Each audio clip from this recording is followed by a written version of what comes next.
27 aprile, buongiorno Sicilia da Michele Cucuzza. Buongiorno da Luca Ciliberti.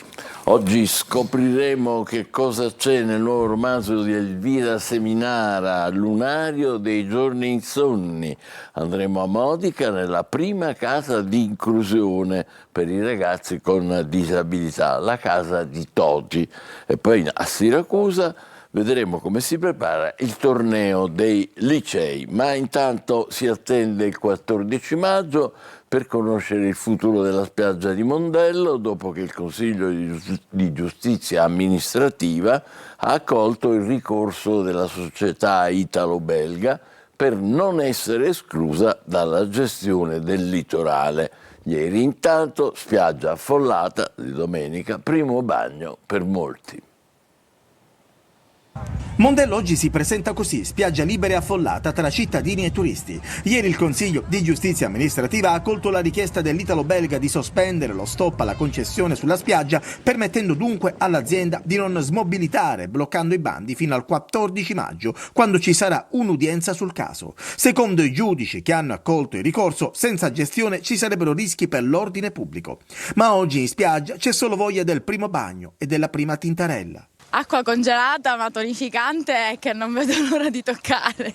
Primo bagno dell'anno da 1 a 10 sostanzialmente è stato traumatico 7, l'acqua è davvero fredda, però all'inizio è davvero fredda ma poi ti ambienti e diventa tutto meraviglioso. Acqua sopportabilissima, pulitissima, lo consiglio a tutti il bagno. Il deputato regionale leader di controcorrente Ismaele Lavardera non ci sta e tramite un video sui social ha replicato così. Io ho la coscienza pulita, lo dico da un anno, comune e regione si dovevano certamente muovere prima, forse 116 anni fa, non l'hanno fatto, ci sono perplessità oggettive in merito all'ordine pubblico, ma la battaglia, la genuinità della battaglia, la forza della battaglia non viene messa in discussione. Tra ricorsi e ritardi, il rischio è che la spiaggia di Mondello per l'imminente stagione estiva resti ferma in un limbo. Intanto però ci si gode il primo assaggio d'estate.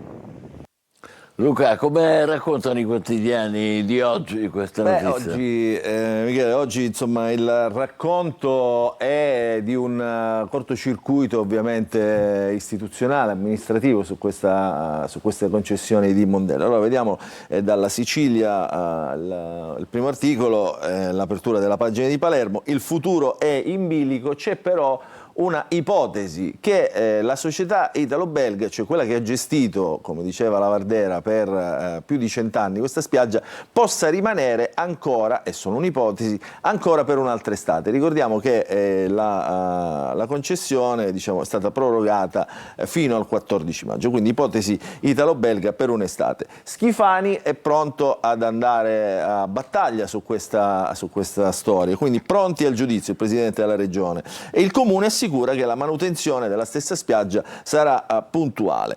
Quindi leggiamo il sommario. Nel primo giorno di esecuzione del decreto del CGA che ha sospeso la revoca delle concessioni alla società italo-belga, tanti dubbi e una polemica che si riattizza. Schifani è intervenuto in queste ore anche l'assessore, contemplando l'eventualità che per l'imminente stagione estiva lo sgombero possa essere non portato a termine. E poi l'attacco di Lavardera, che però sottolinea appunto dal suo punto di vista ovviamente l'efficacia di questo provvedimento, e poi ovviamente tutto quello che deve essere fatto per questa spiaggia, che comunque deve essere mantenuta pulita e adeguata. Ne parla anche la Gazzetta del Sud, eccolo qua, la facciamo vedere, la questione della italo-belga, eccolo qua, la prendiamo anche dalla prima pagina, sulle questioni che, eccolo qua, riguardano la italo-belga. Stiamo scorrendo le pagine, adesso, insomma, manca la pagina questa che abbiamo visto, insomma, però ne parlano insomma tutti i quotidiani nell'eventualità, appunto la cosa più interessante che oggi abbiamo visto insomma su questa storia della italo-belga è appunto l'ipotesi della proroga dell'estate. Questa insomma è la notizia nuova di oggi. Vedremo cosa succederà il 14 maggio. Intanto il lungomare a Catania, ci trasferiamo qui, Nonostante i danni del ciclone Harry che ci sono ancora, è stato preso in particolare ieri, che era domenica, d'assalto da famiglie e sportivi incuranti del divieto d'accesso, sotto lo sguardo, questo è il punto, delle forze di polizia. E c'è pure chi si è tuffato dalla scogliera malgrado il divieto esplicito. Vediamo. C'è chi gioca a palla, calcio o basket, chi fa l'altalena, chi sale sugli scivoli e chi, addirittura, si butta dalla scogliera con tanto di cartello e pannello integrativo. In piazza Battiato sembrerebbe tutto normale se non fosse che l'area fitness e la Bambinopoli, devastate dal ciclone Harry, sono delimitate da transenne e New Jersey in cemento. In poche parole, l'accesso è severamente vietato. Poi ci lamentiamo quando succedono le tragedie, le disgrazie. Non a Catania, dove la parola sicurezza è più che un optional. Dopo aver mostrato gli operai sul tetto dell'ex palestra Lupo in fase di abbattimento senza alcun tipo di protezione individuale sotto lo sguardo delle forze dell'ordine, questa volta fa male documentare queste immagini con intere famiglie e bambini che corrono e si divertono tra rottami, cumuli di detriti in un'area interdetta a tutti. Chi percorre il lungomare nota la scena e si indigna. Se è transennata, perché la gente deve per forza entrare? Lei porterebbe i suoi nipotini a giocare in quest'area? Completamente, non se ne parla nemmeno. Guardi alle sue spalle. Sì. Cosa c'è? Tanti bambini, ci sono i vigili, quindi mi auguro che loro almeno possano dare un esempio, ma non lo fanno. Sto vedendo che effettivamente c'è la polizia municipale. Una signora, dopo l'intervista, con grande senso civico e di responsabilità, si dirige verso una pattuglia della polizia municipale per segnalare il pericolo. La risposta che ottiene è tutta in queste immagini, con la gente che allarga le braccia quasi rassegnato. E chi si aspettava un intervento rimane deluso, noi compresi, che però non ci arrendiamo e chiediamo più attenzione alle forze dell'ordine in nome e per conto di una sicurezza che a Catania continua ad essere sconosciuta. Ma non è manco un gran tuffo questo qua che ha fatto, nonostante il divieto. Luca, ne parlano in qualche modo però, dei lungomari quotidiani? Sì, del lungomare se ne parla, però in un'altra veste oggi sul quotidiano La Sicilia, siamo sulla pagina della Sicilia di Catania, perché questa interruzione, diciamo, questi danni del ciclone Harry spingono l'amministrazione e in questo caso il sindaco Trantino a voler ripensare anche il lungomare, riprendendo diciamo, un tema del quale si è parlato e si continua a parlare da anni, almeno un ventennio, a voler essere generosi. Il waterfront, così come lo chiamò nei primi anni 2000 l'ex sindaco Umberto Scapagnini, il waterfront. Allora, Trantino vuole il waterfront, via i binari, parlo con Salvini. Allora, che cos'è questo waterfront? Catania vuole riappropriarsi, insomma, del suo mare, in questo momento proprio sul lungomare interrotto dal passaggio della ferrovia, quindi ci sono ovviamente i binari in una zona che è quella, diciamo, dell'ultima parte del lungomare, quindi insomma questo è il tema del quale si parla. Il sindaco rilancia il progetto atteso da decenni, eccolo qua, ci sarà l'accesso al Caito, che è una zona appunto del lungomare. Leggiamo dal sommario: le devastazioni del ciclone Harry hanno portato Trantino a una riflessione sull'opportunità di tradurre il piano di restyling Ognina, che prevede l'abbattimento del ponte sul lungomare, in un recupero di accessibilità al mare. Ci sono già grandi idee per il futuro, l'obiettivo è quello grande, cioè realizzare il waterfront di cui si parla da decenni, e quel cantiere, diciamo, del lungomare potrebbe essere il primo passaggio, il primo punto di partenza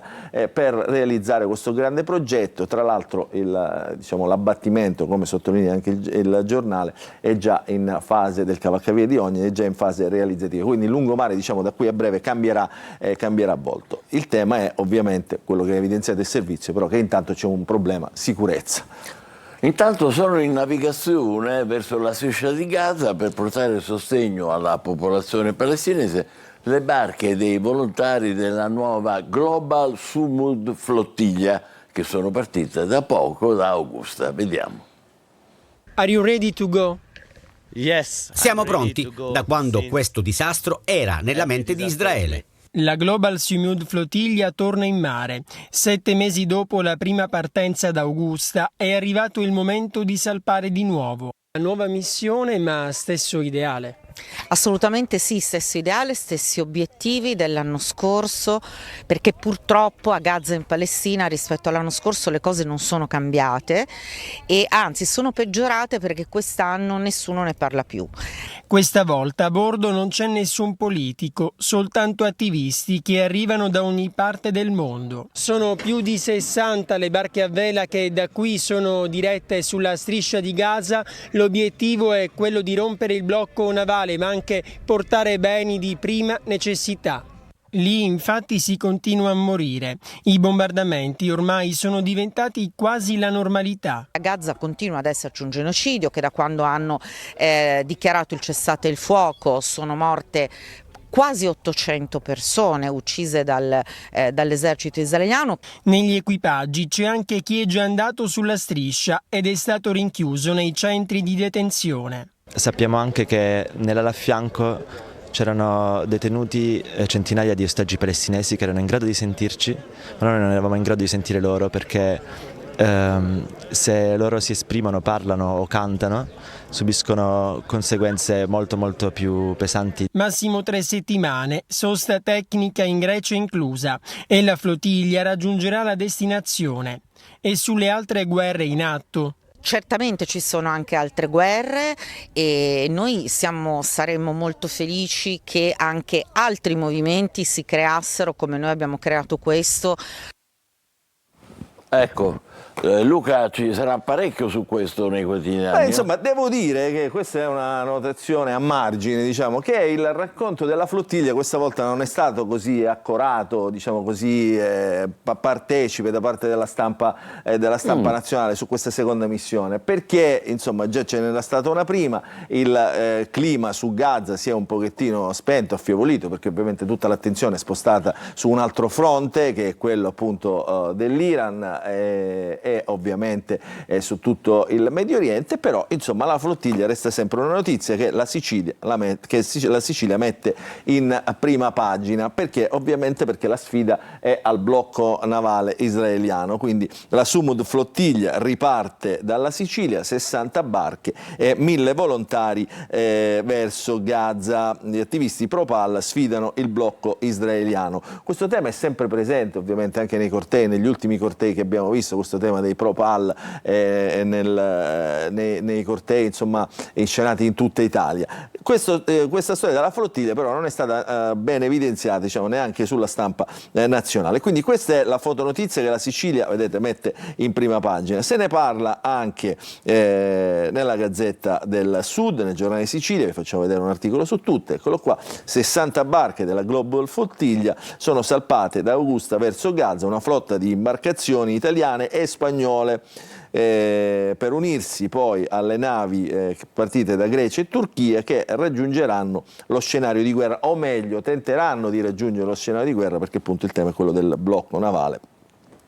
A bordo chi c'è? Non ci sono i politici questa volta, quindi l'attenzione mediatica sfuma, anche perché non c'è la eco diciamo, attivata dalla politica. A bordo ci sono un migliaio di medici, infermieri, educatori, ingegneri, con l'obiettivo di partecipare alle operazioni di ricostruzione.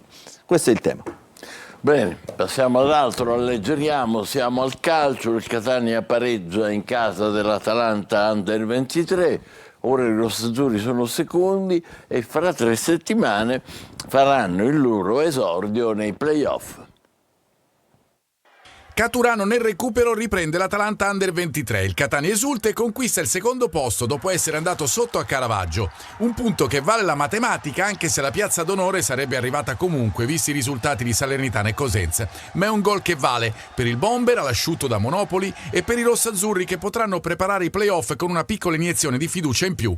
Toscano con 5 indisponibili e uno squalificato schiera come previsto Cicerelli ed Ausilio alle spalle di Forte, con Jimenez in mediana. I rossazzurri hanno subito una grande occasione. Cicerelli innesca da Ausilio, che si smarca bene in aria e tira centrale. Bell'intervento di Vismara. Il portiere dell'Atalanta poi vede sfilare di poco fuori un pallone, Forte devia di coscia una punizione di Jimenez. Poi diventa protagonista l'Atalanta. Dopo alcuni tentativi infruttuosi, la squadra di Bocchetti va in vantaggio con Ghislandi, che trova la rete con un bel tocco sotto, sfruttando l'ottimo assist di Cassa. Toscano opera vari cambi fra inizio e metà ripresa, ma i rossazzurri stentano a creare veri pericoli, però stazionano stabilmente davanti fino all'arrembante finale. Celli con una conclusione di sinistro dalla lunga distanza manda fuori di poco. Si arriva ai minuti di recupero quando Bruzzaniti fa spiovere l'ennesimo cross, la toccano prima Carnielutti e poi Ierardi. Il pallone finisce a Caturano che scarica in rete. Adesso i play-off con gli infortunati da recuperare. Il Catania arriva agli spareggi promozione con il lampo dell'ex Potenza, ma anche con la convinzione che bisognerà lavorare per tornare la squadra del girone d'andata. Per riuscirci, i rossazzurri andranno anche in ritiro a Veronello. A te Luca. Allora Michele, sì, partiamo proprio dal Catania, dai verdetti dell'ultima giornata della stagione regolare. Catania a Caravaggio, che diciamo, è a Bergamo, non c'entra niente con il famoso Michelangelo Merisi, insomma è una località ovviamente dove gioca l'Atalanta Under 23, che ovviamente è stato l'avversario del Catania. Allora i verdetti, in prima pagina sul quotidiano La Sicilia: Catania sogna la B, perché ovviamente con il pareggio conquista il matematico secondo posto, si giocherà i play-off partendo più avanti. Il Siracusa invece retrocede in Serie D insieme al Trapani, quindi il campionato perde 2 siciliane. La stagione regolare appunto si è chiusa con il pareggio del Catania. Primo confronto il 10 maggio fuori casa, il 17 invece la gara 2, e i rossazzurri dal 4 maggio al 10 maggio, quindi poco prima dell'inizio dei playoff, andranno in trasferta, andranno in ritiro a Veronello per fare gruppo, si dice in questo caso. Quindi dopo il Trapani invece, che retrocede in Serie B, anche il Siracusa ha pareggiato proprio con il Trapani, che paga insomma la penalizzazione, giocatori in lacrime, silenzio eccetera. Andiamo a vedere il racconto di queste partite. Eccolo qua, lui è Toscano, il tecnico del Catania, che proprio dice: attenzione, adesso comincia un altro campionato, adesso concentriamoci, adesso prepariamo i playoff e andremo in ritiro per 7 giorni. Rossazzurri, eccoli qua, a Veronello dal 4 al 10 maggio, dice il tecnico toscano: conto di recuperare tutti, comincia un altro campionato difficile, ma con la testa giusta possiamo fare bene. Perché diciamo adesso Toscano vuole concentrazione? Perché vuole ricompattare il gruppo si ricompatta anche dai tifosi, quindi una domanda sui tifosi gliela fa anche il cronista. I tifosi chiedono ovviamente di seguire gli allenamenti in sede delle amichevoli, dice: io sono d'accordo, decisione deve essere presa da tutte le componenti, avremo modo di parlare e programmare tutto con calma ed entusiasmo. Quindi questo è il tema, adesso bisogna riportare l'entusiasmo in una piazza, diciamo che l'entusiasmo in queste ultime settimane lo aveva perso. C'erano anche 500 tifosi circa che sostenevano la squadra a Caravaggio. Poi Caturano, che è l'autore del gol segnato proprio nei minuti di recupero della partita, è l'uomo chiave, l'uomo protagonista che è mancato fino a questo momento. Il gol che gioia, dice: adesso azzeriamo tutto e prepariamo l'assalto alla B. Quindi questo è il filo conduttore del pensiero rossazzurro. Questo per quanto riguarda appunto Casa Catania. C'è però l'altra faccia della medaglia, che è quella di un'altra Sicilia, Siracusa e Trapani, che abbandona il campionato con la retrocessione. Il Siracusa, eccolo qua, fa compagnia al Trapani, il pari condanna gli azzurri alla Serie D, finisce 2-2 in casa del Trapani. Apre Di Paolo, chiude Sbaffo, in mezzo l'1-2 dei Granata, rimasti in inferiorità numerica per un'ora dopo una lunga revisione al VAR, diciamo quello che è il VAR della Serie C. Bocche cucite invece in casa Retusea, Antonini tuona senza filtri, io lasciato solo contro tutti. Antonini invece è il presidente del Trapani. Allora, vediamo i verdetti di questo campionato, che sono quelli che più ci interessano, al di là dei risultati che già abbiamo visto. Questa è la classifica finale, il Catania finisce al secondo posto, gli ultimi due sono Siracusa e Trapani, con le 2 pesanti penalizzazioni che avrebbero raccontato certamente un altro campionato. Sicuramente per il Trapani, vedete, 25 punti lo avrebbero proiettato a 49 punti, quindi in questa zona della classifica con molta tranquillità. Poi i verdetti, dicevamo, quindi il Benevento, che ha vinto il girone, è promosso direttamente in Serie B. Il Catania va direttamente al secondo turno dei playoff nazionali, quindi giocherà, come abbiamo visto, a maggio inoltrato. Salernitana e Potenza al primo turno che il Potenza ha vinto la Coppa di Serie C, la Coppa Italia di Serie C, va al primo turno dei playoff nazionali, il Cosenza al secondo turno dei playoff di girone, e poi Casertana, Crotone, Monopoli, Casarano, Cerignola e Atalanta Under 30 al primo girone. Tra queste squadre il Catania troverà la sua avversaria più avanti, quindi queste sono le squadre che il Catania potrà sfidare. Poi le altre promozioni, Vicenza e Brescia, scusate, promosse in Serie B, promosso dopo tanti anni anche l'Arezzo in Serie B, quindi conquista il successo negli altri gironi. Questo per quanto riguarda il calcio. Invece ritorniamo a vedere le notizie di prima pagina, restiamo sulla Sicilia. Questa notizia di Trump, che ieri abbiamo anticipato ovviamente in diretta attraverso i siti web, oggi è abbastanza così approfondita su tutti i giornali, trova ovviamente spazio anche sui quotidiani regionali. Trump nel mirino, Washington, un uomo armato spara nella sala dove c'è il presidente alla cena dei corrispondenti e viene ferito un agente. La approfondiremo più avanti nella seconda parte della nostra rassegna stampa. Castiglione di Sicilia, incensurato di Trappitello, questa è una notizia curiosa. Ucciso e poi avvolto in lenzuola. Omicidio proprio ieri nella frazione di Mitoggio, il corpo di un incensurato di 66 anni, originario di Trappitello, è stato trovato nelle campagne, appunto avvolto nelle lenzuola e nei sacchi di plastica. Non si sa cosa sia successo, è un giallo che nelle prossime ore cercheremo di approfondire. La politica oggi è una giornata, diciamo, per i cronisti, gli analisti politici della politica regionale importante, perché resta in piedi il tema del rimpasto, restano in piedi insomma anche i commissariamenti. Oggi insomma Forza Italia e Fratelli d'Italia sono i due partiti protagonisti, quindi verso il rimpasto si riaccende il duello tra Forza Italia e Fratelli d'Italia nell'annunciato rimpasto della giunta regionale siciliana. Forza Italia ha pigiato sull'acceleratore, quindi ha scelto un coordinatore regionale al posto di Caruso, è Nino Minardo, il parlamentare Nino Minardo, presidente della Commissione Difesa, spinge su un turnover veloce, dice le deleghe però attenzione non si toccano, quindi restano quelle, si possono cambiare gli uomini dagli stessi partiti, però non si toccano le deleghe, di fatto la sanità, che è l'assessorato pregiato, e il turismo devono rimanere uno a Forza Italia e l'altro a Fratelli d'Italia. E però Fratelli d'Italia frena, dice attenzione, noi concentriamoci sulle amministrative che sono a fine mese e poi vediamo che cosa succede. E poi c'è anche un approfondimento su come sono stati spesi i soldi del 2025 della Regione, 2 miliardi di euro. E allora questa notizia la vediamo perché insomma diventa comunque curiosa e interessante. Eccolo qua, l'analisi del bilancio lo vediamo su questo schemino perché è abbastanza esaustivo, è un tema di economia che però diventa anche curioso. L'analisi del bilancio della Regione siciliana, con un dossier che esamina i quasi 2 miliardi di euro spesi nel 2025 e della programmazione triennale. Quindi dove sono andati questi soldi? Sono andati a trasporti e mobilità con tanti soldi, vedete, 650 milioni, ai liberi consorzi e ai comuni, quindi alle amministrazioni locali, e poi al welfare, ai diritti sociali e di famiglia.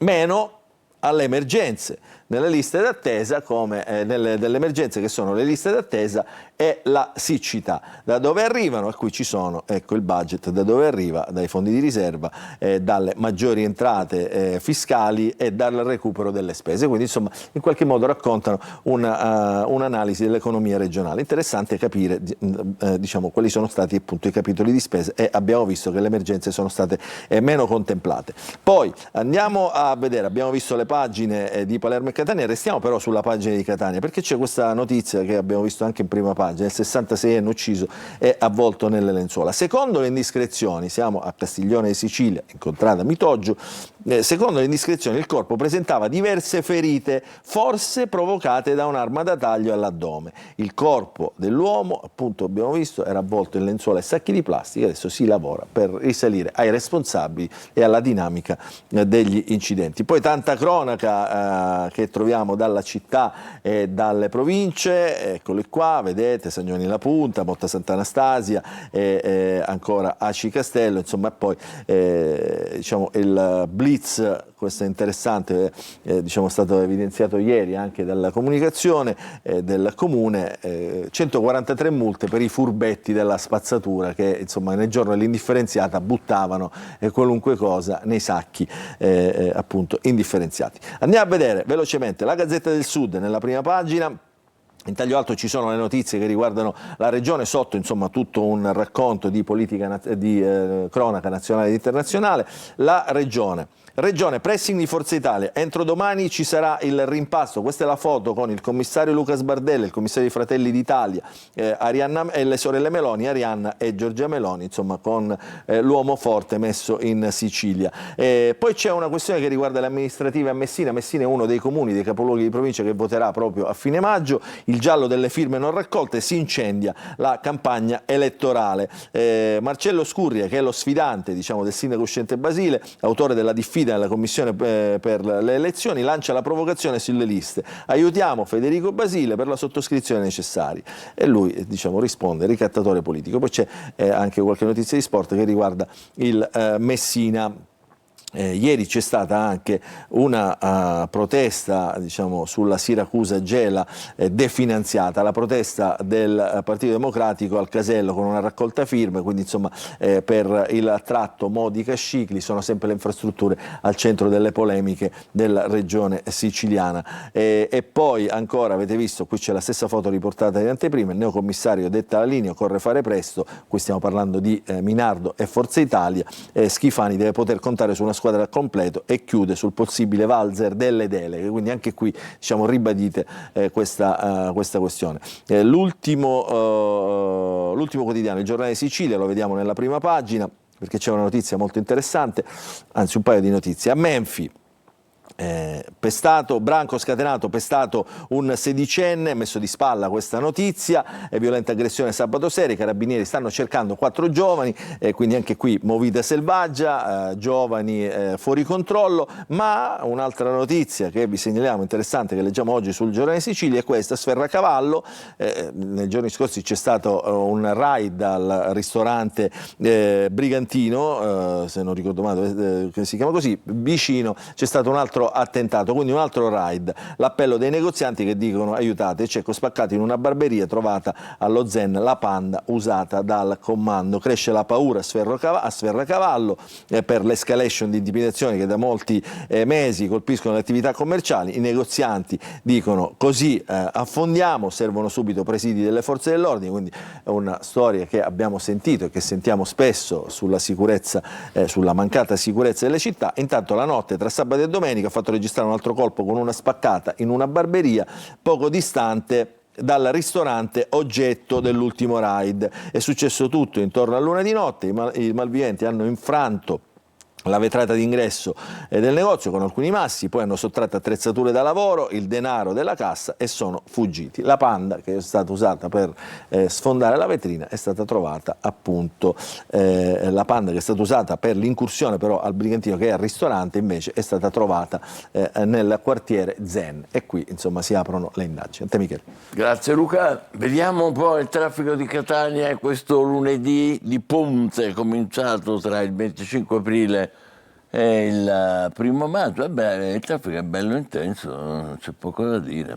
Sì, come vedete, bella giornata, molta gente in macchina. Andiamo avanti, vediamo. Ecco, qui in uscita c'è un notevole affollamento, mentre invece in entrata molto meno. Questa è via Vincenzo Giuffrida in diretta.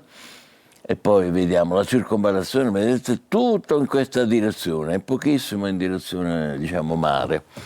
Poi ancora, cos'altro dobbiamo vedere? Ah, che meraviglia, sempre bellissimo l'Etna, con una sfumacchiata laterale, però insomma il cielo è molto bello, azzurro, la neve, bellissima giornata anche oggi. Ci sono dei muri di 6 metri di neve sul vulcano. Caspita, e si vedono anche da Taormina, guardate che meraviglia, eh? E quella non sono solo nubi, c'è anche qualche traccia del fumo dell'Etna. Veramente immagini bellissime che purtroppo dovremo togliere, e adesso faremo una breve pausa, poi però dovremo vedere le notizie dei quotidiani nazionali e lì campeggerà l'ultimo attentato a Trump, per fortuna sfuggito. State con noi, buongiorno Sicilia.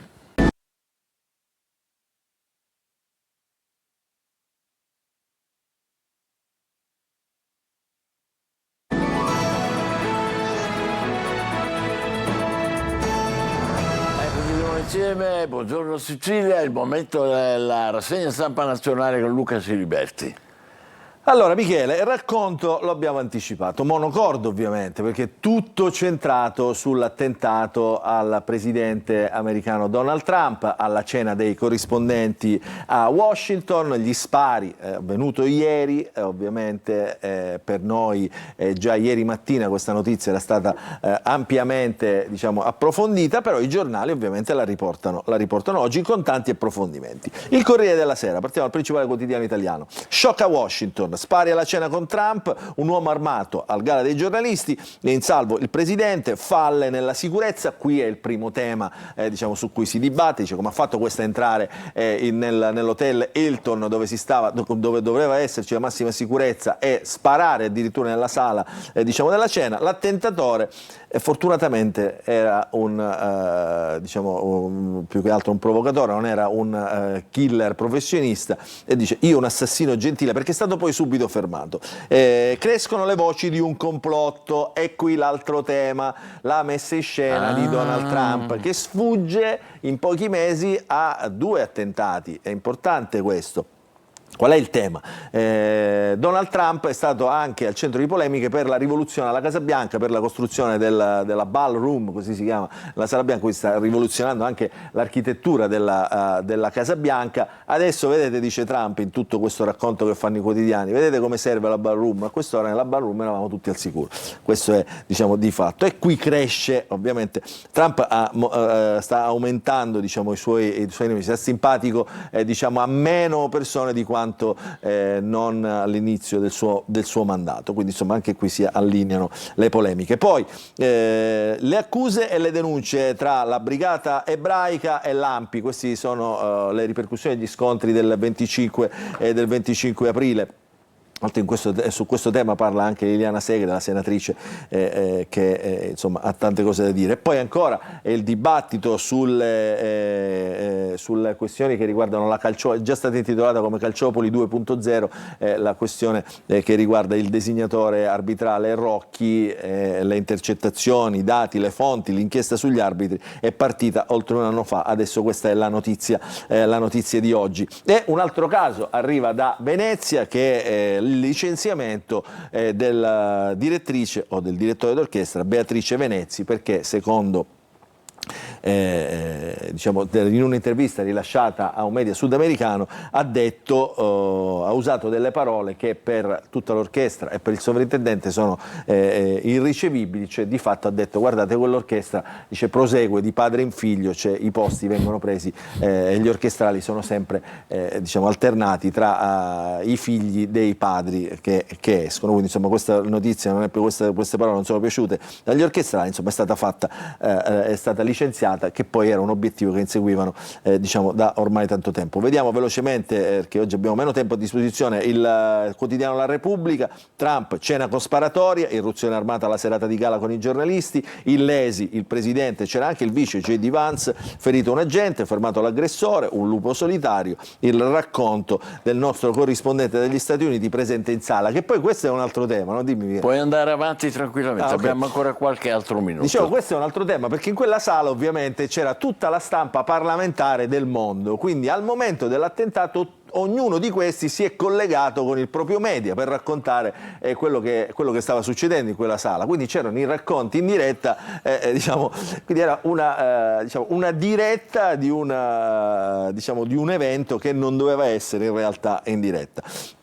Le polemiche tra i partigiani e la brigata ebraica, scambio di accuse, vedete anche qui messe a centropagina sul quotidiano La Repubblica, minacce reciproche, la denuncia dopo il corteo del 25 aprile a Milano, il figlio della Segre, ecco qua parla, lo avevamo anticipato, via la tessera dei partigiani, perché come sappiamo la storia della Segre, di Liliana Segre, è una storia di lotta, diciamo, di lotta contro il nazifascismo, in questo caso che dovrebbe essere poi il tema che lega, no, entrambe le posizioni. In realtà qui esplode una polemica. E poi la foto di questa bellissima direttrice d'orchestra che evidentemente però non è stata ben accolta alla Fenice. La Fenice licenzia Venezzi, troppe offese dall'orchestra, e qui anche diciamo poi tra le righe dei giornali si legge anche qualche accusa di misoginia verso questa direttrice, o addirittura di diciamo vicinanza, troppa vicinanza al governo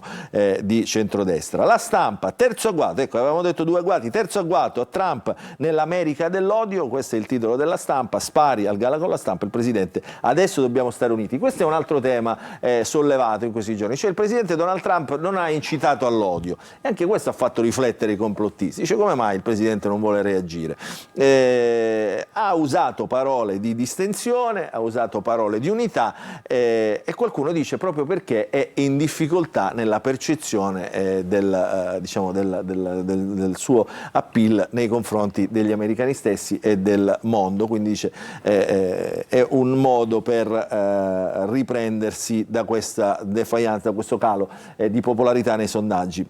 Nel commento di Alan Friedman che c'è sulla Stampa, Alan Friedman, lo mettono nei titoli, usa un paio di parole che sono esaustive: la parabola di Donald, vittima di se stesso. È un bel titolo questo, molto bello. Sì, perché insomma questo è insomma, la percezione in questo momento di Donald, che si ha all'esterno da Donald Trump. Vedete la Segre anche qui in prima pagina sulla Stampa, rottura Trump e la famiglia Segre. E il caso Venezzi, insomma, ha offeso l'onore della fondazione. Leggiamo il sommario perché anche questo è interessante. 6 mesi prima di assumere al medesimo sovrintendente, l'aveva nominata sabato scorso, che l'aveva nominata appunto, la risposta è stata in 48 ore, prima l'ha difesa e poi insomma l'ha dovuta cacciare. Sono annullate tutte le collaborazioni future del maestro, si legge nella nota che la Fondazione La Fenice ha diffuso ieri, di fatto esautorata e licenziata. Andiamo a vedere altri quotidiani, eccoli qua, l'attentato è anche sul Sole 24 Ore, che di fatto è un quotidiano economico. Perché un quotidiano economico dà questa grande attenzione a un fatto di cronaca? Perché qualunque cosa succede al Presidente degli Stati Uniti influenza anche i mercati. Beh, per forza. È bella questa fotografia perché fa vedere proprio l'attimo in cui viene buttato a terra il Presidente per sfuggire a qualunque eventuale altro colpo, altre cose. Sì, e dall'altro lato, diciamo, dal lato opposto a lui c'è il vicepresidente, non si vede in questa foto, il vicepresidente americano che nei video, diciamo, che sono stati divulgati nelle ultime ore viene proprio preso di forza e portato sul retro a sua tutela. Quindi Trump nel Mino, sparatoria alla cena con i giornalisti, e poi diciamo tutto il racconto che anche il Sole 24 Ore fa. Mentre siamo sul Sole 24 Ore parliamo di imprese, ai vertici delle imprese vediamo non ci sono giovani, anzi diciamo sono giovani perché il 15% è sopra i 70 anni, quindi, insomma un tema curioso sviluppato oggi dal Sole 24 Ore che ricordiamo nel lunedì ha un'apertura fredda. Vediamo un po' di quotidiani politici come raccontano queste vicende. Spari contro l'America, questo è il giornale quotidiano di centrodestra. Attentato alla cena, il killer si descrive come un assassino gentile, polemica sulla sicurezza. Quindi questo è il titolo diciamo di taglio alto che apre in qualche modo però il tema della politica internazionale. A centropagina il giornale mette un'inchiesta che è questa, un'inchiesta proprio del quotidiano: business rosso sui clandestini, via dall'Albania 2 migranti su 3. Così i legali vicino alla sinistra hanno bloccato 345 rimpatri. Questo per sottolineare come il tema delle migrazioni rimane sempre un tema diciamo in agenda politica del racconto del centrodestra. Su questo tema ogni giorno leggiamo qualcosa sui 3 principali quotidiani centrodestra, Giornale, Libero e La Verità. Le stragi del 92, il giallo di Borsellino e quell'agenda sparita. Si ritorna poi sempre a parlare, diciamo, dell'agenda rossa. La morte di Borsellino e come è stato gestito il dopo non smette di essere un mistero. Si scopre che il verbale sul contenuto non comprendeva l'agenda marrone resa ai familiari e che il fascicolo sul pentito Mutolo è stato ritrovato dove non doveva essere. Questo è davvero un mistero italiano che il giornale mette in prima pagina. Andiamo a vedere Libero, il silenzio dei reticenti. Che cos'è riferito questo? Chi sono i reticenti e chi è riferito il silenzio? Attentato a Trump e caccia all'ebreo. Sinistra muta. Quindi poi diciamo, il racconto è questo. Spari la cena di Donald, solidarietà da tutto il mondo, ma non dai nostri progressisti. Eccolo lì chi sono i reticenti e chi sono i silenziosi. Che glissano anche gli insulti antisemiti al corteo di Milano, ira di Israele. Quindi anche qui diciamo, la questione internazionale è riportata tra i confini di casa nostra. La Verità, il piano Meloni contro gli avvoltoi, questa è l'apertura, in arrivo aiuti per casa e salari. Il Premier insiste, sforiamo il patto dell'Unione Europea, il patto di stabilità per spendere di più, in settimana possibile voto per spingere l'attivazione della clausola nazionale e con Parigi si valuta di non versare gli interessi del PNRR, mentre i fan del governissimo, Giavazzi e Bini Smaghi, gufano. Il governissimo ovviamente è quello a cui non fa simpatia la Premier Giorgia Meloni. E poi Trump, vedete, scampa di nuovo a un attentatore, è un uomo malato, dice odia i cristiani. In realtà poi, diciamo, andando a indagare su quest'uomo, insomma, sono stati trovati dei post sui social, ma anche diciamo, a casa sua sono stati trovati elementi che fanno pensare appunto a un odio verso i cristiani, quindi da lì nasce il tema. Il Fatto Quotidiano invece cambia totalmente registro e continua a parlare della grazia alla Nicole Minetti, l'igienista dentale che era, diciamo, secondo poi le carte, l'organizzatrice delle cene di Berlusconi, delle cene eleganti di Berlusconi. Minetti fece causa per ottenere il bimbo che le è valso la grazia. Il minore non era abbandonato a entrambi i genitori, quindi qui nasce, il Fatto Quotidiano sta indagando molto su questa storia della grazia a Minetti, evidentemente ha visto qualcosa che non quadrava. Siccome la Minetti ha ricevuto la grazia perché doveva assistere appunto un minore molto malato, in qualche modo viene evidenziato. Ultimo quotidiano che vediamo oggi, eccolo qua, il Domani, gli spari, la paura, il flop per la sicurezza, questo è Trump, però leggiamo anche questa notizia a centropagina, le intercettazioni dell'inchiesta sulle mafie sul fratello del presidente del Senato, il boss sulla russa dice lo conosco bene, è un'inchiesta diciamo del giornale Il Domani che insomma mette in mezzo la famiglia La Russa e appunto i boss nell'inchiesta appunto sulle mafie. A te Michele. Grazie Luca, tra pochissimo sarà con noi la scrittrice Elvira Seminara per presentare il suo nuovo romanzo Lunario dei giorni insonni. State con noi, buongiorno Sicilia. Buongiorno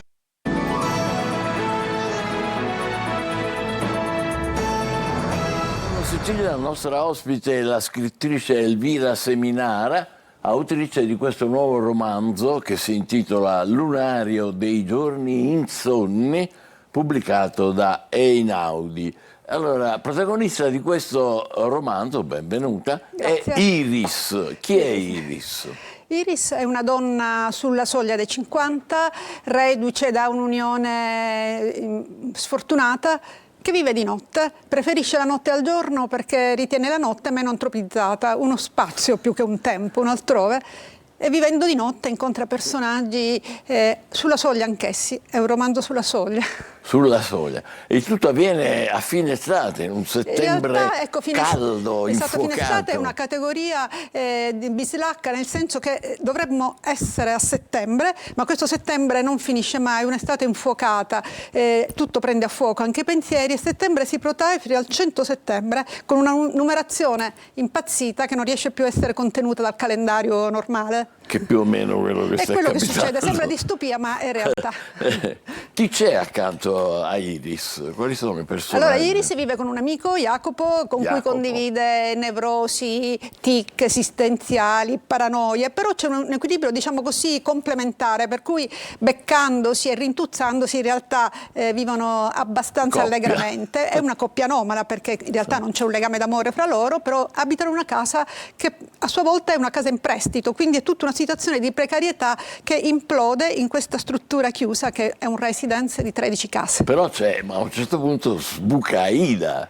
Aida è un personaggio chiave del romanzo, perché a un certo punto scompare ma attraversa tutto il romanzo, perché è una donna anziana affetta e afflitta da una demenza senile, che non ricorda bene cosa è successo, in realtà qualcosa di forte è successo, e attraverso Iris recupera una modalità di vita, insomma un modo di abitare il mondo, di attraversare il mondo, anch'essa sulla soglia, e però porterà a compimento tutto un suo attraversamento, diciamo così, liminare. Quindi questo è un romanzo sulla precarietà o sulla solitudine o tutte e due? Iris dice una cosa che a me piace molto, dice: io non soffro la solitudine, soffro la moltitudine, soffre, patisce l'assembramento umano, l'eccesso di antropizzazione, la falsità, l'ipocrisia che regge spesso i nostri rapporti, le nostre relazioni, quindi nella notte trova uno spazio anche mistico, oltre che mitico, uno spazio di attraversamento veramente liminare, dove il mondo sembra più pulito, più puro, più innocente, naturalmente scontrandosi con la realtà delle cose, certo, che tutti conosciamo. Ma la notte è anche dovuta questa sua scelta anche all'insonnia. Io soffro felicemente l'insonnia, infatti soffro è una parola sbagliata, io vivo l'insonnia come uno spazio alternativo che molto non cura, interessante. Che non... No, assolutamente, anzi la nutro, io sono felice di dormire poco la notte. Ma fa anche lei le passeggiate? D'estate sì, sul mare, questo è un viaggio, un libro, un romanzo che proprio costeggia e corteggia il mare, nel senso che il mare è protagonista. È da lì che trae ispirazione. Come? Non ho capito. È da lì che trae ispirazione. Sì, non sempre, perché ho scritto diversi romanzi, però devo dire la Sicilia è proprio una fornace, un laboratorio di ispirazioni anche visive, no? Ambientali, olfattive, è un giacimento, un patrimonio fortissimo per i siciliani. Secondo me non è un caso che alla fine attingiamo lì. Io vivo anche a Roma in realtà, in però entrambi i lei posti. è siciliana. Io sono siciliana, figlia di una torinese con nonna napoletana, quindi sono una meticcia e in Sicilia trovo di tutto. Bello, bellissimo. A parte il fatto degli incontri, la notte come spazio temporale ha anche un suo fascino, no?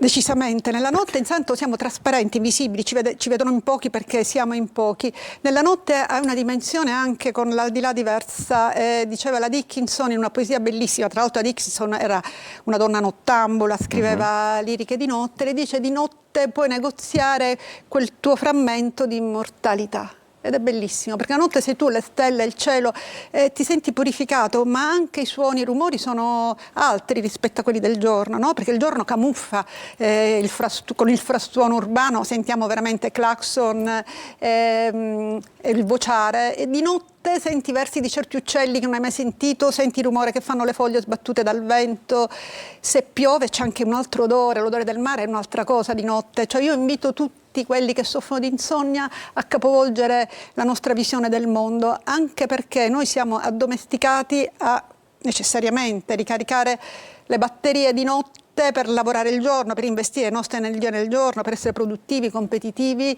e quindi è comunque un pensiero mercantile quello che ci governa, no? Che ci domina. Se riusciamo pian piano a sfumare la soglia e a utilizzare anche la notte per vivere, ritagliando certi spazi dentro il giorno, possiamo anche un po' immaginare come facevano i nostri antenati, che non distinguevano la notte dal giorno, di notte vegliavano, guardavano il cielo, si raccontavano storie, e forse noi attraversiamo la soglia, possiamo anche vivere meglio, o comunque in maniera più molteplice, duttile, trasformativa. Certo, è completamente diversa. E pensi, naturalmente lei lo saprà, ma lo ricordiamo, no? Sono tantissimi gli italiani, ma poi gli europei, che invece curano l'insonnia, che infatti devo dire che io ho incontrato di soffrire questo problema. Io ho incontrato un popolo di lettori insonni straordinario, cioè ho beccato una nicchia che non immaginavo, nel senso che l'insonnia è veramente un morbo dei nostri tempi, no? È sicuramente ma l'insonnia favorisce anche l'ispirazione. Molti artisti sono insonni perché si lavora e si produce meglio di notte, perché hai meno distrazioni e sei più nudo, denudato, no? Di fronte anche a te stesso, no? Hai meno schermi, meno convenzioni e convinzioni in cui credere. Certo, se non dormi proprio nulla e devi lavorare di giorno diventa una malattia. Ecco, c'è un confine fra la patologia e la normalità che naturalmente è bene controllare. Torniamo a Ida, perché questo personaggio è un personaggio comunque importante. È un personaggio forte, ha avuto un dolore molto grave, un trauma che naturalmente Iris conoscerà solo alla fine, ma Aida è una donna anziana con l'Alzheimer. L'Alzheimer è una malattia veramente curiosa, una malattia del nostro tempo, che in realtà interviene sulla memoria polverizzandola o densificandola a seconda del momento, per cui tu ricordi benissimo delle cose lontane, poi invece quindi squarci, lampeggiamenti di realtà, di lucidità e poi come dire annaspino in una memoria del presente assolutamente confusa, smarrita, torbida, e questo procedere per flash di Aida in realtà riconfigura una realtà diversa agli occhi di Iris, anche perché Aida... Ecco, Aida faceva la veterinaria, amava molto gli animali, parla a Iris degli animali che ha conosciuto e Aida in realtà, avendo questa libertà di attraversamento, proprio perché ha una memoria diciamo sconfinante, frammentaria, diciamo. In realtà Aida apre un varco a Iris e soprattutto trasmette a Iris un sentimento di cui parliamo poco e spesso vergognosamente, ma è un bellissimo sentimento che Iris ha conosciuto poco, è la tenerezza, no? Iris prova per la prima volta per questa donna anziana la tenerezza che non ha mai provato né mai ricevuto, perché viene da una famiglia un po' anaffettiva, un po' rigida, e quindi fra queste due donne assolutamente diverse si crea questo filo, questo sentimento che riscalda anche Aida e consente a Iris di accompagnare fino alla soglia ultima Aida. Molto bello, davvero, complimenti. I suoi precedenti romanzi erano più o meno su questa lunghezza? A me piace sperimentare anche dal punto di vista della scrittura, perché penso che noi viviamo un presente che chiede di essere raccontato con stilemi e strutture nuove, non tradizionali dal punto di vista romanzo, per cui utilizzo proprio un montaggio che somiglia più alla vita che al romanzo classico. E qui chi c'è? Questa è un'interpretazione. Copertina, non so se ce la Questa è un'interpretazione del grafico di Einaudi che mette insieme degli elementi che a me piacciono, nel senso questa distesa bianca è il ghiaccio. Ghiaccio che attrae molto Iris, che si vuole trasferire nell'estremo punto nord del Canada perché ama il ghiaccio, ama la solitudine, il bianco, però c'è a sinistra stilizzata, simbolica, una vela. Quindi c'è il mare e il ghiaccio, questo cielo pulito, e rappresenta bene il sentimento. Tra l'altro di i Iris. calzoncini corti e col ghiaccio non so come se la cava. Ecco, e lì è tutto un ossimoro, certo, è una provocazione, anche quella. Grazie. Complimenti a Elvira Seminara. Allora, Lunario dei giorni insonni, potete leggerlo di notte ma anche di giorno. È consentito, edizione Einaudi. Grazie per essere stata con noi e complimenti. Adesso guardiamo un po' che tempo fa, perché qua siamo in pieno, comincia sto ponte, fino al 1° maggio dobbiamo stare con gli occhi aperti e poi dopo ci collegheremo con Siracusa. Via, meteo. Un saluto e ben ritrovati da Daniele Berlusconi di Trebi Meteo. Giornata di domenica ancora caratterizzata dal bel tempo pressoché su tutta l'Italia. Farà eccezione la Liguria con maggior presenza di nubi basse e marittime. In Sicilia dunque sole prevalente, su gran parte dell'isola cieli sereni o poco nuvolosi, ventilazione debole di brezza e mare generalmente poco mosso, quasi calmo. Le temperature saranno tipiche del periodo, valori molto gradevoli, le minime comunque ancora abbastanza frizzanti, specie al primo mattino sulle aree interne, le massime generalmente comprese tra 20 e 24 gradi. Anche l'inizio della prossima settimana sarà caratterizzato dal bel tempo in Sicilia. La giornata di lunedì ancora vedrà cieli sereni o poco nuvolosi con venti deboli, mare generalmente poco mosso, e anche le temperature rimarranno pressoché stazionarie sia nei valori minimi che in quelli massimi. Con questo è tutto, per maggiori dettagli c'è l'app di Trebi Meteo. Ora che sappiamo tutto sul meteo per questo ponte del 1° maggio, possiamo collegarci con Siracusa, con il nostro Francesco Aloi. Ci deve raccontare il torneo dei licei. A te. Sì, ciao Michele, buongiorno Sicilia. Noi siamo allo stadio Nicola De Simone a Siracusa, purtroppo all'indomani della retrocessione del Siracusa in Serie D. Ma qui i ragazzi sono pronti a fare festa ugualmente, una festa dello sport. Con me ci sono il vicepreside del liceo quintiliano Piero Cavallaro e il rappresentante d'istituto dello stesso liceo Claudio Sauzza. Buongiorno a entrambi. Buongiorno. E qui tra qualche minuto, Michele, inizierà il primo trofeo dei licei, 3 licei della città, Quintiliano, Einaudi e Gargallo, che scenderanno in campo con le rappresentative, ma sugli spalti in tribuna centrale e laterale ci sono tantissimi studenti, più di 1000, e allora siete pronti per questa prima edizione? Sì, benissimo. Quest'anno il nostro liceo, il liceo Quintiliano, si è ritrovato all'insegna dello sport. Così, un po' per gioco, durante la coprogettazione, una partita improvvisata fra docenti e alunni ha dato via al primo torneo di pallavolo della scuola. Le finali sono state svolte al Palazzetto dello Sport, quindi alla presenza di tutti, e da lì anche, insomma, la richiesta da parte degli studenti di poter fare questo torneo. Quindi ci siamo seduti a un tavolo insieme alla preside. Certo, la macchina organizzativa è notevole, però siamo riusciti a realizzarlo grazie anche e soprattutto all'impegno dei nostri studenti. Appunto, perché a me risulta, correggimi se sbaglio, che a idearlo, cioè la prima idea è venuta a te, così? Sì, sicuramente è un'iniziativa fatta appunto per rimarcare e dare un segno forte in città di comunità e di appunto creare una giornata all'insegna dei valori sportivi, della sana competitività e di fair play. Speriamo e ci auguriamo appunto che sia una bella giornata e ci divertiamo tutti insieme. E lo sarà sicuramente, perché poi, Michele, la scuola non è solo tra i banchi in classe, ma la scuola è anche questo, perché questo è il valore dello sport, la comunità, non scontri, risse, che purtroppo sono scenari che vediamo sempre più frequentemente. Allora, oggi in campo scenderanno le rappresentative e immagino che si siano allenate un po' prima. Sì, tra l'altro molti di questi ragazzi già giocano in diverse squadre della città, quindi sicuramente sono allenati. Per questo diventa un momento di unità, perché noi come scuola abbiamo fatto degli allenamenti, ci siamo ritrovati, quindi è sempre un motivo per stare insieme e vivere come comunità un momento importante. Michele, a te. E la fata padrona è il liceo Quintiliano, se non sbaglio, no? Cioè, in mezzo a quelle altre scuole, quello che primeggia è il Quintiliano, giusto? Allora sì, l'idea e l'organizzazione è tutta del Quintiliano. Noi dicevamo la scuola non è solo tra i banchi, dobbiamo riconoscere ai rappresentanti di istituto, in questo caso a Claudio, delle competenze specifiche. Lui è andato alla questura, ha chiesto le autorizzazioni, c'è la presenza per esempio del presidio medico, quindi tutte quelle circostanze necessarie per realizzare una manifestazione. E quindi questo insomma va a merito dei ragazzi che quest'anno tra l'altro sono di maturità. Quindi tra poco avrete gli esami. Attenzione, il territorio come risponde? Quando giustamente ci si apre al territorio, poi che risposte ci sono?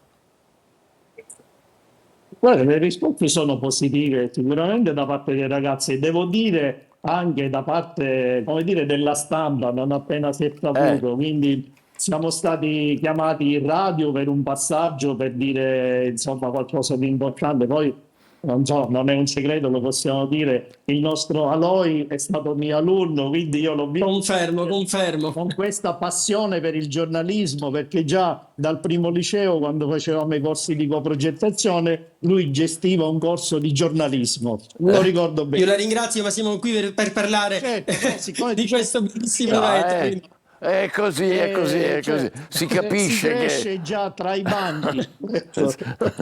E poi io vorrei capire, ci sarà un vincitore dopo questo triangolare oppure vincete tutti? Sicuramente vinciamo tutti, però abbiamo fatto una premiazione finale dove appunto sarà decretato il primo, il secondo e il terzo posto con un trofeo a testa e delle medaglie di ricordo della giornata per tutti. La premiazione sarà fatta dalla nostra dirigente insieme al presidente del Libero Consorzio di Siracusa e quindi sì, però diciamo che comunque l'importante è divertirsi e quindi vinceremo sicuramente tutti. Michele, io in campo prima ho visto già le squadre che si stanno riscaldando e lo stanno facendo ancora adesso, però ci sono soltanto maschi.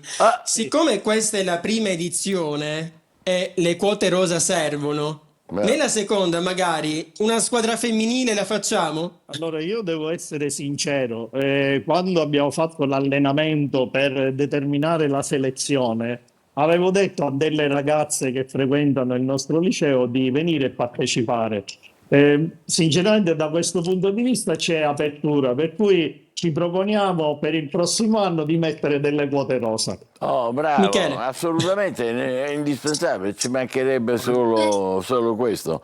No, è importante, è importantissimo che ce l'abbiamo anticipato. Voci, allora, conclusione, andiamo alla conclusione, Francesco. Sì, Michele, ormai qui manca davvero...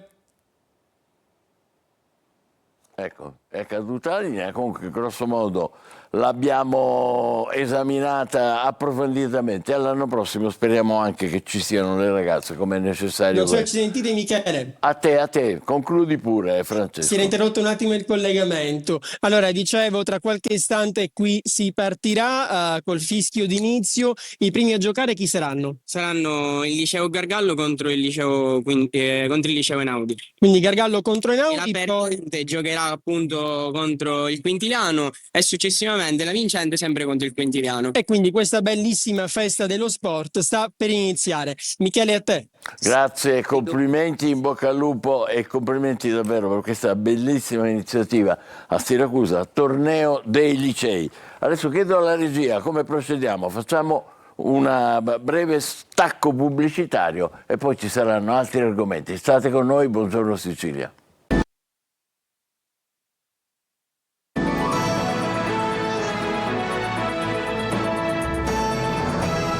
Un'altra ospite è qui con noi Graziella Messina, che è direttrice di Atelier nel Bosco. Buongiorno e benvenuta. Però con lei, prima di parlare di Atelier nel Bosco, dobbiamo parlare della Casa di Toti, un progetto di inclusione e lavoro come progetto di vita. E questo è molto bello, molto interessante, già soltanto dire. Perché la Casa di Toti? Toti. Allora, Toti è un ragazzo meraviglioso, sicuramente ha fatto il suo percorso di vita, non facile, è stato accompagnato da Muni Sigona, che è la mamma, e attraverso dei tirocini formativi, attraverso un accompagnamento tecnico, è riuscito a superare le sue difficoltà, le sue disabilità. E questo aiuterebbe oggi tanti ragazzi come Toti che ancora vivono una vita sociale incerta, insicura. Giusto. E quindi nasce proprio la Casa di Toti. Nasce la Casa di Toti per lui.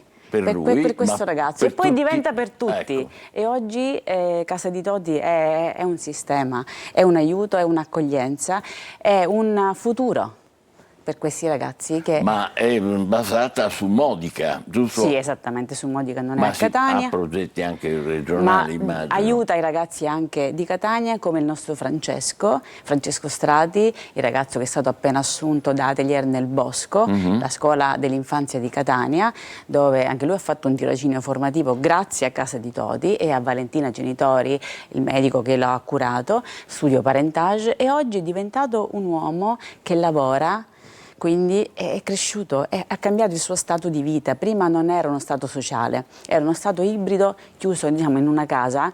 Oggi vive il mondo, vive i colleghi, vive le persone, ha un impatto sociale reale che prima non c'era. Quindi le persone che diciamo sono affette da disabilità, dentro quella struttura cosa fanno? Ci sono laboratori, attività di cucina. vita, vivono, riescono ad avere un impatto sociale normale come tutte le altre persone e si integrano anche fuori da Modica, come Catania per esempio, come Francesco che è arrivato da noi in Atelier nel Bosco. Quindi non restano un po' Non restano mai chiusi, non ghettizzati. devono restare chiusi, devono essere inclusi nella vita sociale. Certo. E uno di questi personaggi, abbiamo citato Totti prima, c'è Francesco. Francesco Strati, 34 anni appena compiuti, dopo un tirocinio formativo è diventato il nostro maestro a tempo indeterminato. Quindi una prospettiva di vita, una prospettiva sociale, una prospettiva felice della sua vita normale. Bene, diamo il benvenuto all'altra ospite che è Moni Sigona, presidente della Casa di Totti, di cui abbiamo già parlato con Graziella Messina. Complimenti per questa bella iniziativa. E come si sta andando? Grazie, bene, bene. Abbiamo veramente creato un grande lavoro. La Casa di Totti è un B&B etico che si trova a Modica e dove ragazzi speciali vivono e lavorano assistiti da tutor. Grazie allo studio psicopedagogico Parentage siamo riusciti a inserire uno dei ragazzi, Francesco, presso l'Atelier nel Bosco, perché la nostra mission è inclusione sociolavorativa. E grazie a un bando aggiudicato con Fondazione Con il Sud, con Enel Cuore, i bambini e le fate, noi stiamo inserendo tanti ragazzi in delle strutture e anche in tutte le imprese che ci sostengono, perché noi facciamo tantissimo fundraising e quindi noi ci auguriamo di avere sempre più ragazzi. Infatti spero che ci contattate perché abbiamo tanti posti per questi tirocini che poi si sviluppano in opportunità di Casa lavoro. di Totti a Modica, per i contatti, vuole essere per voi non un'eccezione ma un esempio? Deve essere un esempio, è nata da un sogno. Io sono la mamma di Toti, preoccupata per il futuro per mio figlio, ho deciso di rigenerare la tenuta del Settecento di famiglia in un posto dove questi ragazzi possono vivere e lavorare. E quindi prima pietra 2016, apertura a maggio 2021 e oggi abbiamo 7 ragazzi residenziali, abbiamo attivato tantissimi laboratori ludico-ricreativi per impegnarli, gestiscono il B&B, front office, back office, facciamo i weekend respiro per far respirare noi. Alcuni, Sì, se sì. lei guarda là. E infatti, e questi appunto ragazzi come Francesco hanno voglia di fare, di lavorare. Abbiamo anche una barca confiscata all'immigrazione e diventerà presto un boat and breakfast. Eccola qua, lo stiamo vedendo. Sì, la nostra Blue Café, ormeggiata a Marzamemi, è un laboratorio galleggiante per loro però la prospettiva è quella di farla diventare un B&B, insomma noi voliamo in alto. E l'Atelier del Bosco come si inserisce in questo? L'Atelier nel Bosco si inserisce che ci conosciamo, entriamo in rete, quindi rete lavorativa e rete collaborativa. Atelier nel Bosco è una scuola per l'infanzia 06, ma che si occupa da tanto tempo di disabilità. Chiaramente parliamo di disabilità infantile, ma aprendoci al mondo pensiamo anche che gli adulti come Francesco, come Toti e come tantissimi altri abbiano il diritto di vivere anche in una scuola, di lavorare in una scuola, di poter assistere i bambini in maniera gentile, educata, serena. Quindi inizia un percorso di eye care, noi lo chiamiamo la nostra metodologia, io mi prendo cura di te, dove realmente poi invece sono i disabili che si prendono cura di noi. È bellissimo perché è molto concreto, quando si fanno spesso tante chiacchiere su queste cose, poi Noi no, non si fa chiacchiere, molto. andiamo ai E invece fatti. qui, non solo, ma ci sono altre cose, un biscottificio etico, è vero? Colpa mia, Io non c'ho le colpa tue nostra, perché questi ragazzi devono fare, e ovviamente il B&B è piccolino, è una struttura ricettivo-turistica anche un po' stagionale. Stiamo creando un biscottificio etico, sì, un biscotto buonissimo che dovrà anche volare, perché noi ci auguriamo sì, puntiamo molto Volare? abbiamo una compagnia aerea molto interessata, quindi puntiamo molto in alto, ma partiremo dal basso ovviamente. Questo biscottino verrà proposto ai nostri sostenitori, che sono tante imprese grosse siciliane. Che diceva prima, Sì, è bello questo che questo ci è siano... bello perché grazie ai bambini delle Fate, Franco e Andrea Antonello, 10 anni fa abbiamo iniziato a coinvolgere le imprese in una forma di responsabilità sociale di impresa. Oggi si parla di bilancio sociale, di report di sostenibilità, quindi certe imprese lo devono fare, ma già allora lo hanno fatto e più di 30 imprese ci hanno sostenuto nella costruzione della casa. Molto bello. Blu Caffè cos'è? Blu Caffè è una barca, un motosailer di 14 Non era metri. quella di prima? Quella o di sì? prima, sì. Però come la chiama? Barca etica anche quella? Blu Caffè. Il nome della barca che non si ecco. cambia, si chiamava così, abbiamo lasciato, Blu Caffè, giusto. che diventerà un bed and breakfast galleggiante al più presto. Ma fantastico. Quindi nasce una comunità che poi si diffonde nel territorio E crea rete. Perché grazie allo studio Parentage, Valentina Genitori, Priscilla, Luana, Mertoli, abbiamo conosciuto Graziella, e adesso un altro dei nostri ragazzi viene inserito in un tirocinio formativo a Messina perché ha trascorso tanto tempo a Modica. Simone è in una nota pasticceria di Modica e anche lui a breve sarà assunto. Questi ragazzi devono fare e possono fare, e questa è la nostra scommessa. Davvero, è stupendo quello che lei dice ed è bellissimo che sia concreto, così come ce l'avete raccontato. Casa di Toti Modica, rivolgetevi a loro, sicuramente se ne sentite l'esigenza avrete la possibilità di, come dire, una strada tracciata. Davvero complimenti, buon lavoro, grazie a Graziella Messina e Munisicona. Rimanete pure qui, noi facciamo una breve pausa e dopo avremo altri argomenti. State con noi, buongiorno Sicilia.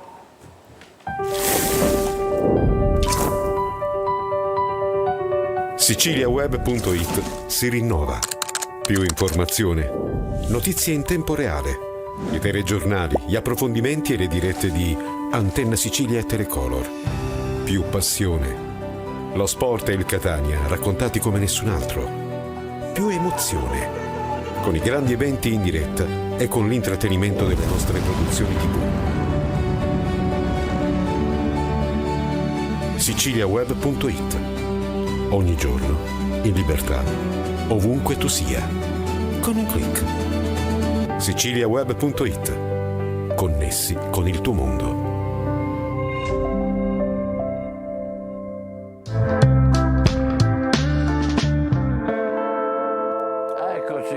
È il momento dell'oroscopo, è il momento di Marco Amato. Marco, ci sei? Buongiorno, buon lunedì.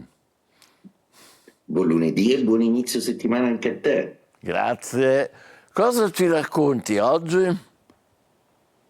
Allora, vi racconto di un po' di stelle hollywoodiane. Da piccolo ero un grande appassionato dei Masters of the Universe, quindi ho scelto questo argomento oggi. Grande attesa il 4 giugno per l'uscita di questo film, i cui protagonisti sono Nicholas Galitzin e Jared Leto, rispettivamente nella parte di He-Man e Skeletor. Decisamente un bilancia, quindi un cercatore di giustizia ed equilibrio, un Capricorno, perfetto per incarnare Skeletor. Mi ha sorpreso moltissimo come la personalità zodiacale degli attori protagonisti è assolutamente aderente a tutto quello che riguarda le personalità dei protagonisti del film.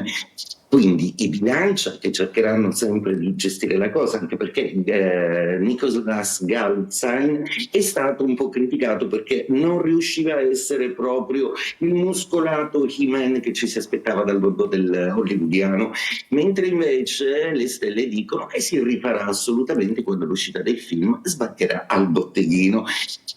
Dunque auguro sicuramente alla bilancia come a lui di riuscire a gestire questo Giove un po' antipatico e tutti i pianeti contro, di qui le critiche, mentre invece il Capricorno non sbaglia un colpo e quindi sicuramente la presenza di Jared Leto è ottimale.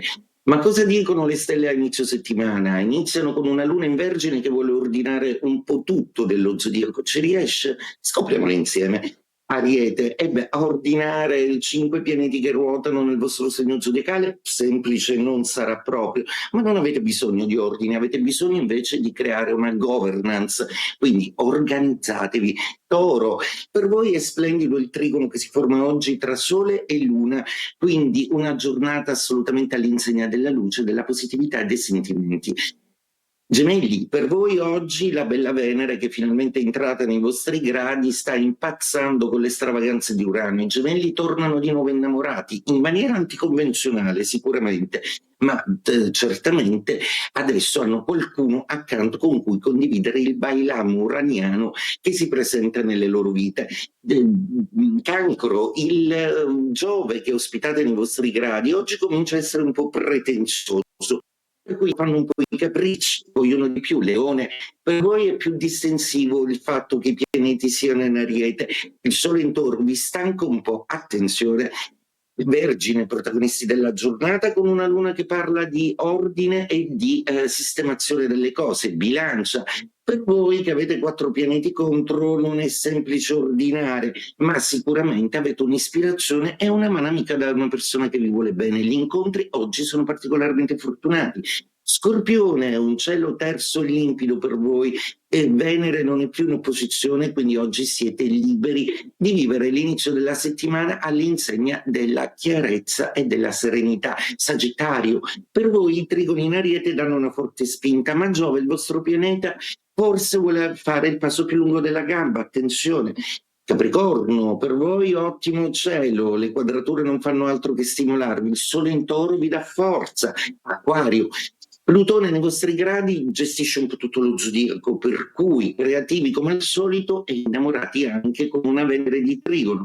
Pesci, per voi c'è un pochino di allontanamento, oggi la Luna in Vergine in opposizione mi fa capire che c'è qualcosa che non va, e detto questo auguro a tutti una splendida settimana.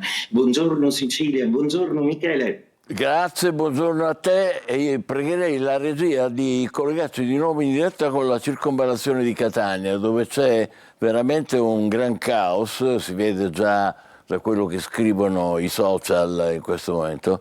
Vediamo se riusciamo a vederlo, eccolo lì, è tutto fermo, vedete?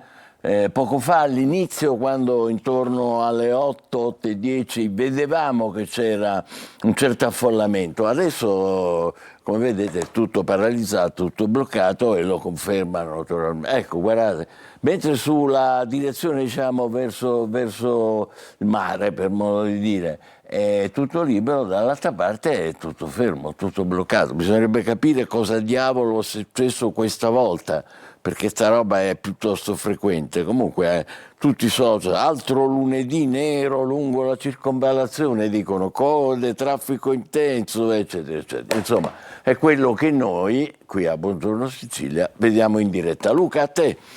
Allora Michele, ultime diciamo così, spigolature dai giornali, si parla molto della sindaca di Genova come prossima leader del centrosinistra. Allora Elly Schlein, Conte, Fratoianni, tutti questi qua possono tirare un sospiro di sollievo, anche Renzi, mister Le Privati, perché la sindaca di Venezia dice io voglio fare, la sindaca di Genova dice io voglio fare la Genova, la sindaca, eccola qua, a Genova, Silvia Salis, io sindaca, dice faccio la maratona, faccio il DJ set, ha fatto un bellissimo spettacolo in piazza a Genova con oltre 15.000 persone, uno spettacolo techno, dice per lei è una svolta, no alle primarie, se ci saranno non voterò, quindi a me non interessa, dice io, si è tolta diciamo pochi sanno, l'ho scoperto nei giorni scorsi, che è una martellista. Lei è 10 volte campione italiana di lancio del martello, è un atleta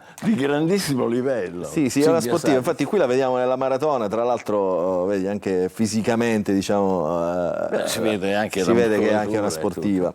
Si vede anche una sportiva. Poi abbiamo parlato, diciamo, anzi oggi non ne abbiamo parlato, però in questi giorni abbiamo parlato tanto, e non perché non ne abbiamo parlato oggi, non se ne riparlerà più, del caro carburante. A inizio maggio terminerà la misura della riduzione delle accise, ma il tema importante adesso che si avvicina la primavera e si avvicina l'estate è sui viaggi, e quindi eccolo qua. Non solo, il caro carburante, ecco come aumenteranno, diciamo, i costi dei viaggi per chi dovrà prendere l'aereo. Dalla scelta del posto ai bagagli, ora volare costerà il 40% in più. Quindi addio low cost, diciamo, anche le low cost aumenteranno i prezzi. Le compagnie ritoccano i prezzi dei servizi per sostenere i costi della crisi. E poi in chiusura un'ultima notizia prima di salutarci, eccola qua, parliamo della Biennale. Perché parliamo della Biennale? Perché il presidente della Biennale è un siciliano, un intellettuale, uno scrittore illustre. Bene, il braccio di ferro col ministro. Col ministro da parte di Pietrangelo Buttafuoco, visti agevolati per gli artisti russi, l'aiuto dell'ambasciata. Il tema è Buttafuoco vuole, anzi ha riaperto diciamo, ai russi, il padiglione dei russi, ovviamente crea imbarazzo nel governo italiano questa scelta e quindi scontro, braccio di ferro tra il Presidente e il Ministro della Cultura Giuli. Certo, abbiamo sorriso, ma è una cosa molto seria, naturalmente ci siamo solo permessi di fare un sorriso, ma è così. Grazie per essere stati con noi, buona giornata e soprattutto buongiorno Sicilia.